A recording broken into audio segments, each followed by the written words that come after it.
C'est un président qu'il admire et dont le visage se devine sur son t-shirt. Depuis 5 ans, Mamadou Abdelkader Traoré milite à travers un mouvement qu'il a fondé pour le retour de Blaise Compaoré au Burkina Faso. Chassé par la rue en 2014, l'ancien chef d'État s'est exilé en Côte d'Ivoire et c'est là-bas que Mamadou est parti le rencontrer. Un moment marquant, tout comme les mots échangés ce jour-là. Il est triste parce que quand il regarde l'insécurité aujourd'hui, avec son nombre de morts sur le territoire national, il m'a dit que c'est comme un couteau qui poignarde son cœur.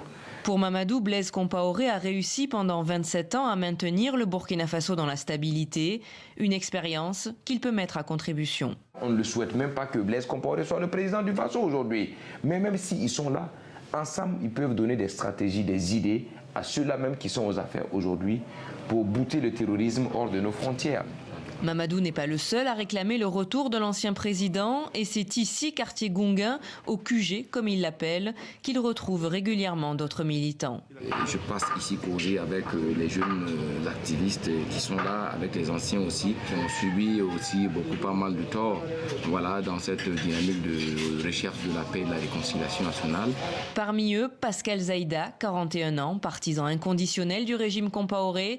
Il avait soutenu le projet de réforme constitutionnelle, s'était opposé à l'insurrection, ses positions n'ont pas changé. L'insurrection a été une erreur. 6 ans après l'insurrection populaire, entre guillemets, qu'est-ce qu'on nous a réservé? Un pays divisé, un pays envahi par les djihadistes.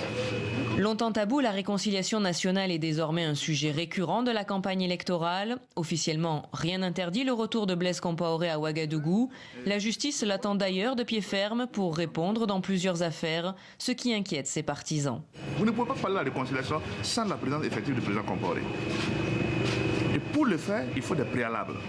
Si on nous garantissait une justice impartiale, on peut dire que tout le monde peut rentrer, répondre pour ceux qui doivent à la justice, afin qu'il y ait un traitement équitable.